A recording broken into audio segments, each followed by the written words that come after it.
It's March 2021, and I was getting a little stressed out at work, so I had to just get out, clear my mind, get on the bike, and do a quick ride. So that's what I'm doing right now. Found myself a really nice stretch of roads, and we got some California cattle here. California cows. They're just looking at me. I'm not gonna hurt you, cows. So anyway, I wanted to just clear my mind, take a break.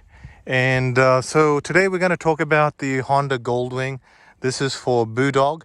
We're going to talk about the Goldwing. So I have a 2000 Goldwing, 18 6-cylinder, 1800 cc's.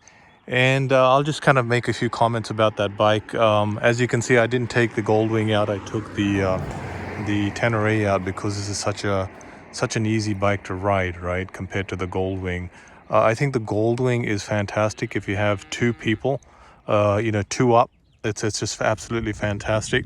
But for a single ride, this is just a little bit more convenient, right? So the thing about the Goldwing, the extra space, long distances is just absolutely fantastic.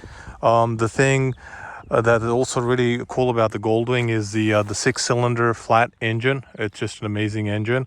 One thing I think they can do on the Goldwing that I did not like on my Goldwing, that I do not like, is the fact that it's got a 5-speed transmission, right? I really think that it really needs a 6-speed transmission. So the older generation, the one that I has only 5-speed, and you really need, when you're doing interstate cruising, you really need a sixth gear on that. So the other thing that I find on the Goldwing is that it's really, so actually, on speaking of this transmission, they did fix it on the newer generation, the kind of the one that just came out 2020 or 2020 to 20. That has a 7-speed, I believe, a 7-speed DCT automatic transmission. I think that'd be fantastic. So you really need those higher, those additional gears for the freeway on the Goldwing. The other thing that I find about on my existing Goldwing is just the weight. It's just a really, really heavy bike. The good thing is it's pretty low to the ground, but even then it's over 700 pounds. And that's why I just like using, this. I like lighter bikes because it's so much easier to ride, just lightweight. And particularly speaking of the weight, it's really not the weight as it gets going. When the bike gets going, it's absolutely fine. The challenge really is that when you come to a stop, right? When you come to a stop, kind of a stop sign, or kind of a stop when you put the bike at a stop, then you really feel that weight. And then the other thing you really feel the weight is on the kind of the front weight, right? The front steering, right? The front steering is really heavy. Now you compare that weight to the front handling on this is really light. It's got a really light steering, and you can really feel the kind of the weight on the steering and on the front wheel on the Goldwing. So you got to get used to that. It's not a deal breaker, but you got to get used to it. That's why I really like light bikes, right? I really do like light bikes. Just from a handling perspective. And then the fuel economy on the Goldwing is pretty good. I think I was getting about 50 miles per gallon I'm getting about 50 miles per gallon on that. 45. Actually, it's about 44 miles per gallon. It's really good for for two people. As I said, the baggage capacity on the Goldwing is amazing. This has no baggage capacity, so I had to really fit this baggage on, right?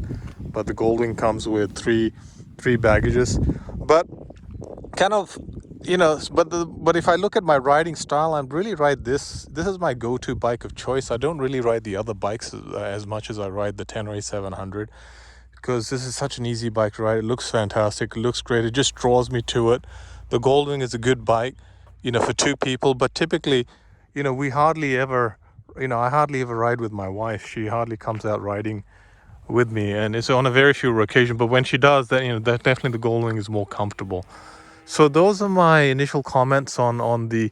Now, the other thing about the Goldwing is, you can get a used Goldwing for a pretty good price. I think you can pick them up for...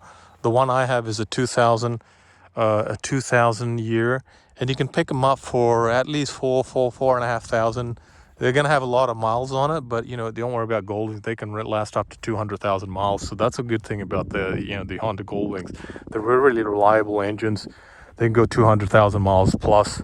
because there's very little kind of pull and weight on the engine, very little stress on the engine, because it's such a high such a big large engine, high torque.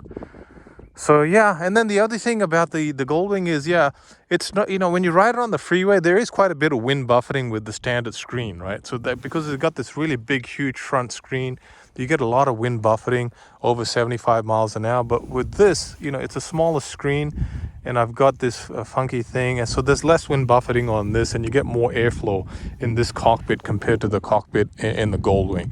So anyway, I just want to make those quick comments. I thought it would be a good opportunity to talk about the Goldwing, but I didn't ride it. I rode the Tenere because this was a much easier to bike ride, and it was a good opportunity to get out of the office. I was getting a little stressed out at work, and just clear the mind. And now I'll go back a little bit more refreshed and finish off my presentation that I have to wrap up for tomorrow for a client. Okay, cheers, guys. We'll catch up soon. Stay tuned for more videos.